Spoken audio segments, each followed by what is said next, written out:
لا شريك لك. الحمد لله رب العالمين والصلاة والسلام على سيد الأنبياء والمرسلين أما بعد فأعوذ بالله من الشيطان الرجيم بسم الله الرحمن الرحیم.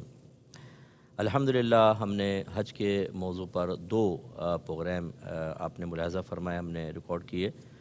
اب آج تیسرا پروگرام ہے اور اس میں ہم ابتدا کریں گے اس چیز سے کہ ہم نے پہلے جو باتیں بیان کی کہ حج کس پہ فرض ہوتا ہے، پھر احرام کیا ہوتا ہے، میقات کا تھوڑا سا ہم نے ذکر کیا، حالت احرام میں حرام اور مکروہ کام کیا ہوتے ہیں، ان کے علاوہ پھر بتایا کہ جائز کام کیا ہوتے ہیں، احرام کی نیت کب کرنی چاہیے، یہ سب آپ پہلے دیکھ چکے ہیں. یہ ذرا ذہن میں رکھیے اب اس مقام پر کہ حج تین طرح کے ہوتے ہیں. ایک حج ہوتا ہے اسے کہتے ہیں حج قران، یہ سب سے افضل حج ہوتا ہے اور نبی کریم صلی اللہ علیہ وسلم نے اپنی حیات طیبہ میں ایک ہی حج کیا اور وہ حج قران تھا. اس میں بہت ثواب ہے، لیکن اس میں ہوتا یہ ہے کہ اگر آپ کوئی جرم کرتے ہیں، کوئی آپ سے خطا ہو جاتی ہے تو دوہرا جرمانہ ہوتا ہے. اس میں ہوتا یہ ہے کہ آپ حج اور عمرے کی ایک ساتھ نیت کرتے ہیں. لہذا جو حج قران کرنے والے ہیں جب وہ مکے پہنچتے ہیں، عمرہ کرتے ہیں تو پابندیوں سے باہر نہیں نکل سکتے، کیونکہ آپ نے حج کے احرام کے ساتھ ہی نیت کر لی ہے. اب مثال کے طور پہ اگر 2 ذوالحجہ کو آپ پہنچ گئے مکۃ المکرمہ میں تو 8 کو مینا جانا ہے، 8 ذوالحجہ کو، تو پھر وہ اس کا مطلب ہے آپ نے عمرہ کرنے کے بعد 4-5 دن احرام کی سخت پابندیوں میں آپ رہیں گے، اور اگر جرم ہو گیا تو ڈبل کفارہ ہے. تو یہ ذرا سخت ہوتا ہے، ہارڈ ہوتا ہے، لیکن سرکار نے اس کو چونکہ یہ زندگی میں ایک حج کیا اور یہی حج کیا تو یہ افضل ہے، اگر آپ افورڈ کر سکتے ہیں تو یہی کریں. دوسرا حج تمتع ہوتا ہے، ہندوستان پاکستان کے اکثر لوگ یہی کرتے ہیں. اس میں ہوتا یہ ہے کہ پہلے آپ عمرے کا احرام پہنتے ہیں، اس میں صرف عمرے کی نیت کرتے ہیں، وہاں جا کے عمرہ کر لیتے ہیں اور عمرہ کرنے کے بعد پھر 8 ذوالحجہ کو حج کا احرام دوبارہ پہنا جاتا ہے. تو اس میں آسانی ہے کہ آپ عمرہ کرنے کے بعد بیچ کے جو 4-5-6 دن ہیں وہ عمرہ کر کے حالت احرام سے باہر ہو کر عام نارمل کپڑوں میں آپ وقت گزارتے ہیں تو دقت نہیں ہوتی اور سکون سے رہتے ہیں. اس اعتبار سے کہ بہت سے لوگوں کو عادت نہیں ہوتی ایک تو ان پابندیوں کی، دوسرا خاص طور پہ مرد حضرات کہ ان کو تہبند پہننے کی ہر ایک کو عادت نہیں ہوتی، وہ چادر گرتی رہتی ہے، تہبند کھلتا رہتا ہے، اس کی بڑی احتیاط کرنی ہوتی ہے. تیسرا جو ہوتا ہے وہ حج افراد کہلاتا ہے، اس میں صرف آپ حج کی نیت کرتے ہیں، عمرے کی نیت نہیں کرتے. یہ زیادہ تر قریب والے لوگ ہوتے ہیں کہ جو حج افراد کرتے ہیں، بہت ہی بیسٹ ہے. تو صرف حج کی اس میں احرام پہنا جاتا ہے اور یہ یقینی سی بات ہے کہ 8 ذوالحجہ کے قریب آپ کریں گے حج افراد. یہ تینوں کا میں عرض کر دوں گا، لیکن ابھی جو ہم طریقہ بتا رہے ہیں وہ حج تمتع کو پہلے بنیاد بنا کر ذکر کرتے ہیں، کیونکہ زیادہ تر ہمارے ہندوستان پاکستان کے بھائی بہن جو ہیں وہ حج تمتع کرتے ہیں، باہر والے بھی کرتے ہیں. تو پہلے اس کو سمجھ لیں، پھر حج قران اور حج افراد کا مختصر بیان ہوگا، کیونکہ تمام چیزیں پھر یکساں ہیں، چند چیزوں میں تھوڑا تبدیلی ہے. تو اب جیسے آپ نے عمرے کا میں نے آپ کو بتایا کہ آپ کو عمرے کا احرام پہننا ہے، تو یہ حج تمتع کے اعتبار سے آپ نے صرف عمرے کی نیت کی ہے. پھر آپ جب عمرہ کر لیں گے، حلق وغیرہ کرا کے حالت احرام سے باہر ہوں گے، پھر 8 ذوالحجہ کو آپ کو حج کا مزید احرام یعنی دوبارہ نیت کر کے حج کا احرام پہننا ہوگا. تو اب آپ جہاز میں بیٹھ چکے تھے، ہم نے آپ کو بتایا. اب آپ جب 2 صورتیں ہیں اب یہاں پر، بعض تو اوقات تو فلائٹ آپ کی ہوتی ہے مدینہ منورہ کی. اگر تو کسی کی مدینے کی فلائٹ ہے تو ہمارا مشورہ ہوگا پھر آپ گھر سے احرام ہرگز نہ پہنیں، آپ عام کپڑوں میں جائیں مدینہ منورہ، چاہے درمیان میں میقات آ رہی ہو، کوئی مسئلہ نہیں ہے. کیونکہ اگر فرض کر لیں کہ آپ مدینہ پہنچتے ہیں اور بیچ میں بتایا جاتا ہے میقات ہے، تو پھر مدینے سے مکے آتے ہوئے بھی میقات ہے، ذوالحلیفہ کہلاتی ہے. اب یار علی بھی کہتے ہیں، وہاں مسجد ہے، بسیں وغیرہ رکتی ہیں، وہاں پہ آپ غسل کرتے ہیں، احرام پہنتے ہیں. تو گویا کہ دو میقاتیں آ جاتی ہیں بعض لوگوں کی. اور جب 2 میقاتیں آئیں تو فقہا نے اجازت دی ہے، افضل یہ ہے کہ آپ پہلی میقات سے پہلے ہی احرام پہنیں. لیکن یہ بہت مشکل ہوتا ہے، 8 دن تو آپ کو مدینے میں گزارنے ہیں، پھر وہاں پہ احتیاطیں کیسے کریں گے. اور غیر افضل صورت یہ ہے اور بالکل جائز ہے، کوئی اس میں گناہ نہیں ہے، کہ آپ پہلے نارمل کپڑوں میں عام کپڑوں میں پہنچ جائیں مدینہ منورہ، وہاں ٹائم گزار کر پھر جب آپ وہاں سے مکے آئیں تو پھر آپ وہی جو میں نے احرام کی پوری تفصیل ذکر کی ہے، عمرے کا احرام پھر پہنیں گے آپ، اور پھر درمیان میں ذوالحلیفہ سے پہلے نیت کر لیں گے، پھر میقات کراس کر کے آپ مکے میں داخل ہوں گے. تو یہ تھوڑا سا ذہن میں رکھیے. تو اب آپ کو پہلے یہ طے کرنا ہے، آپ کو معلوم کرنا ہے کہ آپ کی فلائٹ کدھر جا رہی ہے اس کے اعتبار سے آپ کو کرنا ہوگا۔ اب فرض کر لیں کہ آپ کی فلائٹ ڈائریکٹ جدہ جا رہی ہے، تو جو خاص طور پہ ہندوستان پاکستان سے جاتے ہیں تو بیچ میں میقات آتی ہے، اس لیے میں نے آپ کو بتایا کہ جہاز میں آپ کو نیت کر لینی ہے۔ جدہ ایئرپورٹ پہ جب اترتے ہیں رش بہت زیادہ ہوتا ہے اور کسٹم پہ کافی ٹائم لگ جاتا ہے آپ کو اپنے کاغذات چیک کروانے میں، دیگر چیزوں میں، اپنا سامان وصول کرنے میں، تو اس میں آپ گھبرائیں نہیں۔ اسی لیے میں نے شروع میں آپ کو عرض کیا تھا کہ ہمیں صبر و تحمل کی پہلے سے ہی پریکٹس کرنی چاہیے۔ جانے سے پہلے اپنے غصے کو ضبط کریں، اپنی زبانوں کو ہماری بہنیں بند کریں خاص طور پر، اور جو ہاتھ چھٹ آدمی ہیں کہ فوراً ہاتھ چھوڑ دیتے ہیں، لڑنا جھگڑنا شروع کر دیتے ہیں یا زبان سے مغلظات بکنا شروع کرتے ہیں، وہ کنٹرول کر لیں اپنے آپ کو، کوشش کریں ریاضت کر کے، مجاہدہ کر کے، تاکہ وہاں جا کر آپ نہ تماشا بنائیں، نہ خود تماشا بنیں اور اپنے ثواب کو ضائع نہ کریں۔ وہاں سے فارغ ہو کر آپ کو سب بتا دیا گیا ہوگا کہ بسیں کو آپ تمام کرایہ دے چکے ہیں، رہائش وغیرہ کا دے چکے ہیں، وہ سب آپ کو ہوٹل تک پہنچا دیں گی، بسیں وغیرہ باہر نکلیں گے پہنچ جائیں گے۔ مکۃ المکرمہ پہنچے جب اس شہر پہ نظر پڑے تو اللہ کی بارگاہ میں دعا کریں، اور بالکل ایسے ہمیں جانا چاہیے کہ جیسے ہم ایک مجرم ہیں، کیونکہ ہم گناہ گار ہیں۔ آپ تو اچھے لوگ ہیں، میں اپنے جیسے لوگوں کی بات کر رہا ہوں کہ ہم گناہوں سے آلودہ لوگ وہاں پہنچیں تو اللہ کی بارگاہ سے نجات کا، بخشش کا، مغفرت کا پروانہ لینے پہنچیں۔ اور یقینی سی بات ہے کہ اگر مجرم ہو اور وہ پھر بھی کھلکھلا کے ہنس رہا ہو اور وکٹری کے نشانات بنا رہا ہو اور مستیوں میں لگا ہو تو آپ کہیں گے بہت ہی حیا سے خالی آدمی ہے کہ مجرم اور ایسی حرکتیں کر رہا ہے۔ تو اب معذرت کے ساتھ برا نہیں مانیے گا کہ ہم جاتے ہیں مکے میں اور وہاں جا کے سیلفیاں بنا رہے ہیں اور عجیب و غریب حرکتیں کر رہے ہیں، ایسا نہیں ہے۔ ہمیں مکے میں داخل ہونا چاہیے ندامت کے ساتھ، شرمندگی کے ساتھ، اپنے سابقہ زندگی کے گناہوں کو یاد کریں اور ہوٹل تک پہنچیں۔ بعض لوگ جلدی کرتے ہیں کہ ہم جلدی سے جا کے عمرہ کر لیں۔ ہمارا مشورہ یہ ہوگا کہ عبادت جتنے سکون سے اور یکسوئی کے ساتھ کی جاتی ہے اتنی ہی اللہ تبارک و تعالیٰ آپ کو برکات سے نوازے گا، اتنی ہی عبادت میں آپ کا دل مائل ہوگا، کوفت کم سے کم ہوگی۔ اور آپ اگر ابھی جائیں گے تو پہلے وہ آپ تھک چکے ہیں اور سیدھے جا کے عمرہ کریں۔ بعض لوگ کہتے ہیں جلدی سے عمرہ کر لو تاکہ احرام کی پابندی سے باہر آئیں، ان کو بڑی کوفت ہو رہی ہوتی ہے، لیکن آپ یہ عبادت کرنے آئیں یا عبادت کا بوجھ سر سے اتارنے آئیں، یہ تھوڑا سا دیکھ لیں۔ اس لیے ہمارا مشورہ ہے کہ آپ پہلے جائیں ہوٹل میں آرام کریں، پھر اس کے بعد کھائیں پئیں، فریش ہو جائیں بالکل، پھر نہا لیں۔ آپ حالت احرام میں نہانا منع نہیں ہوتا، لیکن احتیاط کریں، ہماری بہنیں بھی خاص طور پہ بال وغیرہ نہ ٹوٹیں، کوشش کریں۔ آپ بالکل نہا سکتے ہیں لیکن وہی احرام کی چادریں پہنیں گے، دوسری چادریں نہیں پہنیں گے، اور ہماری بہنیں وہی لباس پہنیں جس میں آپ نے نیت کی ہے، کیونکہ اس میں خوشبو وغیرہ لگی ہوگی۔ اگر آپ نے دوسرا لباس بدل لیا اور اس میں خوشبو لگی ہے تو یاد رکھیں دم لازم ہو جائے گا، کیونکہ جن چادروں میں آپ نے نیت کی ہے یا ہماری بہنوں نے جس لباس میں نیت کی ہے اس پہ جو آپ نے خوشبو لگائی تھی ان میں چونکہ آپ نے نیت کر لی وہ معاف، لیکن آپ کے اور لباس یا اور احرام کی چادریں اگر اس میں الگ خوشبو لگی ہوئی ہے اور ابھی آپ ان کو پہن لیں گے تو یہ حالت احرام میں نیا لباس پہننا کہلائے گا اور اس پہ آپ کے دم لازم ہوگا۔ تو لہٰذا پہلے آرام کر لیں، اس کے بعد پھر آپ تشریف لے جائیں۔ افضل یہ ہے کہ آپ باب السلام سے داخل ہوں، یہ معلوم کر لیجئے گا، اور جب آپ اندر داخل ہو جائیں تو پہلے سیدھے قدم مسجد کے اندر رکھیں، دعا پڑھیں، پھر کعبۃ اللہ پہ جب آپ کی پہلی نظر پڑے تو افضل یہ ہے کہ آپ کوئی دعا مانگیں، کیونکہ جب کعبۃ اللہ پہ پہلی نگاہ جب پہلی نگاہ پڑے داخلے میں تو آپ دعا مانگیں، قبولیت کے بہت زیادہ امکانات ہوتے ہیں۔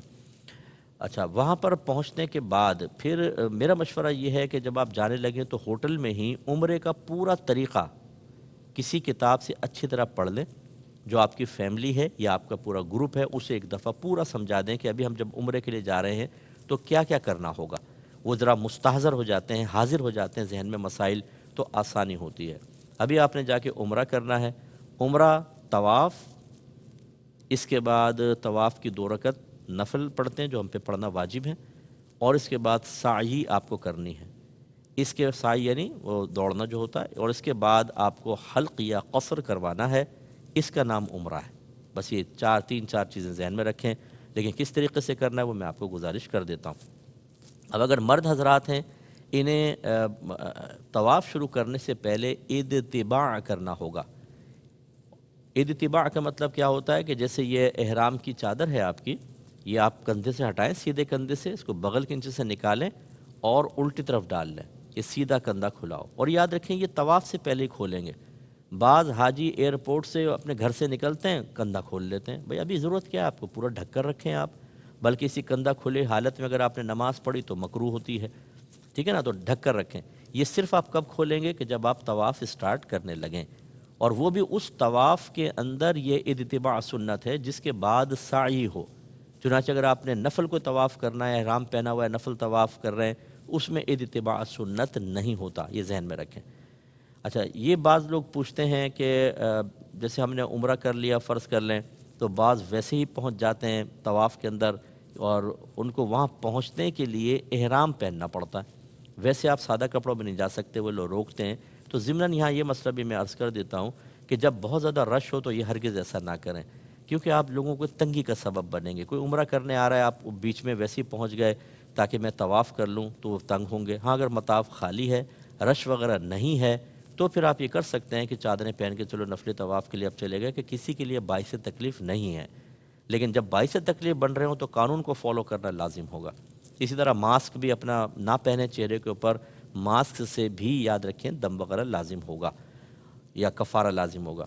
اچھا، اب ہوتا یہ ہے کہ بعض لوگوں کو بہت ہی سینسٹیو ہوتی ہے ان کی مطلب معاملات، الرجی وغیرہ ہوتی ہے، یہ اگر بامر مجبوری پہنے کے نہ پہنے تو چھینکیں لگ جائیں گی، یا ڈسٹ الرجی ہوتی ہے، ڈسٹ اندر چلی گئی، ویسے تو وہاں ڈسٹ نہیں ہوتی لیکن پھر بھی بات بہت سینسٹیو ہوتے ہیں، ان کے لیے تھوڑی بہت گنجائش نکل سکتی ہے، لیکن یاد رکھیں اس کے باوجود کفارہ لازم ہوگا۔ کیا کفارہ ہوگا یہ سب میں اینڈ میں ایک پروگرام میں پوری چیزیں آپ کو ذکر کروں گا، لیکن بہرحال ماسک حتی الامکان نہ پہنا جائے، اور اسی طریقے سے آپ مطلب بلا ضرورت مطاف میں نہ جائیں۔ اب آپ نے عمرہ کرنا ہے، اب اس کو سماعت فرما لیں۔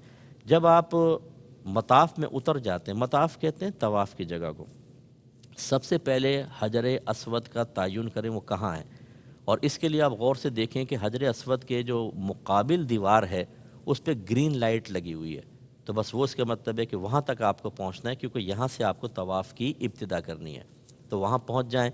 آپس میں طے کر لیں، گھبرائیے گا بالکل نہیں، کوئی نہیں گھومتا، وقتی طور پہ گم بھی جائے تو ملاقات ہو جاتی ہے۔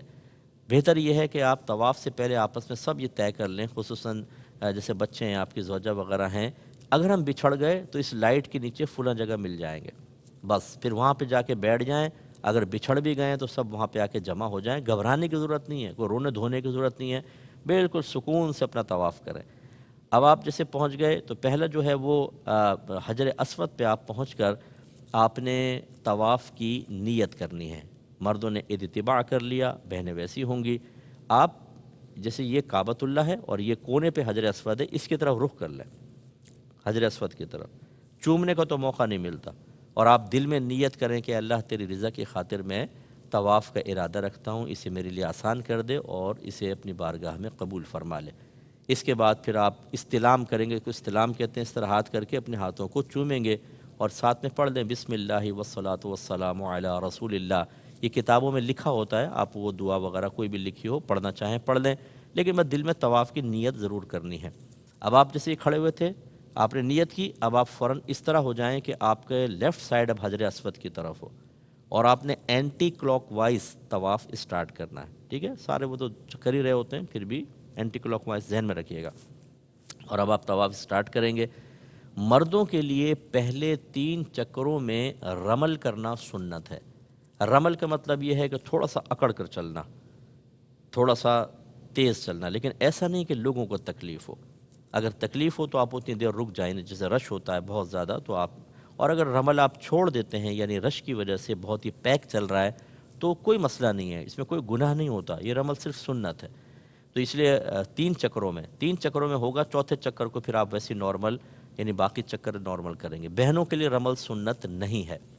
اب آپ نے پہلا چکر شروع کیا، کیا پڑھیں؟ بعض لوگ پوچھتے ہیں، افضل ترین جو ہے وہ درود پاک ہے۔ ہر چکر میں ہر قدم پہ درود پاک پڑھتے رہیں، درود پاک پڑھتے رہیں۔ اور ہم نے پہلے آپ کو بتایا تھا کہ آپ کو تلبیہ پڑھنا ہے، لیکن جب آپ طواف شروع کرتے ہیں عمرے کا تو تلبیہ موقوف ہو جائے گی، اب تلبیہ نہیں پڑھنے، اب آپ درود پاک پڑھیں۔ بعض لوگ جو ہیں وہ حج کی کتابیں ہاتھ میں ہوتی ہیں، دعائیں پڑھ رہے ہوتے ہیں، یہ حج کی کتاب دیکھ کر پڑھنا خلاف سنت ہے، ٹھیک ہے نا؟ اور اسی طرح آپ بہت سوں کو دیکھیں گے کہ ان کا گروپ لیڈر آگے ہوتا ہے اور وہ بلند آواز سے دعا پڑھتا ہے، باقی سارے اس کو دہرا رہے ہوتے ہیں، یہ بھی خلاف سنت ہے، کوئی سنت طریقہ نہیں ہے۔ لیکن آپ کسی پہ تنقید نہ کریں، کسی کو حقیر نہ سمجھیں، کسی کا مذاق نہ اڑائیں، ہو سکتا ہے کون اللہ کی بارگاہ میں کتنا مقبول ہے، تو بالکل عاجزی کے ساتھ اپنے آپ کو فوکس رکھیں۔ تو ہمارا مشورہ درود پاک پڑھیں۔ اب آپ چکر لگائیں گے، چلتے جائیں گے۔ اچھا، پہلا آپ نے حجر اسود، پھر اس کے بعد رکن شامی، اس کے بعد رکن عراقی یعنی کونوں کے نام ہیں، پھر رکن یمانی آتا ہے۔ رکن یمانی یعنی وہ حجر اسود سے پہلے والا ہوتا ہے۔ اس کے پاس جب پہنچتے ہیں، اگر بہت ہی قریب ہونا تو خالی ہاتھ برکت کے لیے لگا سکتے ہیں آپ، لیکن آپ دیکھیں گے وہاں بہت سارے یوں ہاتھ ہلا رہے ہوں گے، یوں کر کے چوم رہے ہوں گے، کسی چیز کی ضرورت نہیں۔ آپ اپنے طواف کو جاری رکھیں حتیٰ کہ حجر اسود تک پہنچ جائیں، اور اس کے لیے وہی گرین لائٹ آپ کی بڑی مدد کرے گی کہ دور سے آپ کو نظر آ جائے گی، تو بس وہاں پہ آ کے آپ ایک چکر آپ کا پورا ہو گیا۔ جب آپ یہاں آئیں گے، یہ حجر اسود ہے، پھر اس کی طرف رخ کر لیں گے، اور پھر وہی استلام کریں گے، بسم اللہ والصلاۃ والسلام علی رسول اللہ، پھر اس طرح سیدھے ہو جائیں گے، آپ کے لیفٹ سائڈ حجر اسود، دوسرا چکر اسٹارٹ ہوگا۔ اس طرح آپ کو 7 چکر پورے کرنے ہیں، اور یاد رکھیں چکر ہمیشہ 7 ہوں گے، استلام 8 ہوں گے۔ 7واں چکر کمپلیٹ کر کے پھر آپ کو یہ استلام کرنا ہے، تو اب آپ طواف سے فارغ ہو گئے۔ 3 چکروں میں مردوں نے رمل کیا، 4 چکر نارمل حالت میں کیے، فارغ ہو گئے۔ اس کے بعد اگر موقع ملے تو مقام ابراہیم پر آ کر 2 رکعت نفل ادا کریں۔ یہ طواف کی ہوتی ہیں، واجب ہوتی ہیں، ہم پر ہے نفل، لیکن اس کا ادا کرنا واجب ہے۔ اگر وہاں رش ہو تو جہاں مسجد میں آپ کو جگہ ملے کر لیں، یہ ضروری نہیں ہے آپ، اور غور کیجیے گا کہ مکروہ وقت نہیں ہونا چاہیے، طلوع آفتاب، غروب آفتاب یا زوال کا وقت نہیں ہونا چاہیے، ان وقتوں میں نوافل منع ہے۔ اگر یہ وقت چل رہا ہے تو پھر تھوڑا وقت گزار لیں، بعد میں ادا کر لیں، کوئی مسئلہ نہیں ہے، تاخیر ہو سکتی ہے اس میں۔ مقام ابراہیم پر نماز ادا کرنے کے بعد یا مسجد میں کہیں پر پھر اگر موقع ملے تو ملتزم پر حاضر ہوں۔ حجر اسود سے کعبۃ اللہ کے دروازے کے درمیان کا جو حصہ ہے اس کو ملتزم کہا جاتا ہے۔ کہتے ہیں کہ یہاں پر دعا مانگے تو 70,000 فرشتے دعا پر آمین کہنے کے لیے تشریف فرما ہوتے ہیں۔ تو بعض لوگ کعبۃ اللہ پر، بعض وہاں پر، لیکن احتیاط کیجیے گا خوشبو نہ لگی ہو۔ عموماً غلاف کعبہ پر خوشبو ہوتی ہے، اگر آپ ہاتھ رکھیں گے اور خوشبو آ گئی، دم لازم۔ ایسے حجر اسود کو چومنے کی کوشش نہ کریں۔ بعض لوگ طاقت لگاتے ہیں کہ چوم کے دم لوں گا، اس میں کونیاں مار رہے ہیں، دھکے دے رہے ہیں، عورتیں گھس رہی ہیں، جسم پس رہے ہیں، نہیں، دور سے استلام کریں۔ اور اگر آپ پہنچ ہی گئے تو ہونٹ لگانے سے تھوڑا سا احتیاط کریں، اس میں بعض اوقات خوشبو ہوتی ہے، اگر پورے ہونٹ آپ کے خوشبو میں ہو گئے تو دم لازم ہو جائے گا، بکرا ذبح کرنا ہوگا، یاد رکھیں، بطور کفارہ۔ اللہ تعالی ہمیں سمجھ کی توفیق عطا فرمائے۔ باقی مسائل انشاءاللہ نیکسٹ پروگرام میں ذکر کریں گے۔ وآخر دعوانا ان الحمد للہ رب العالمین۔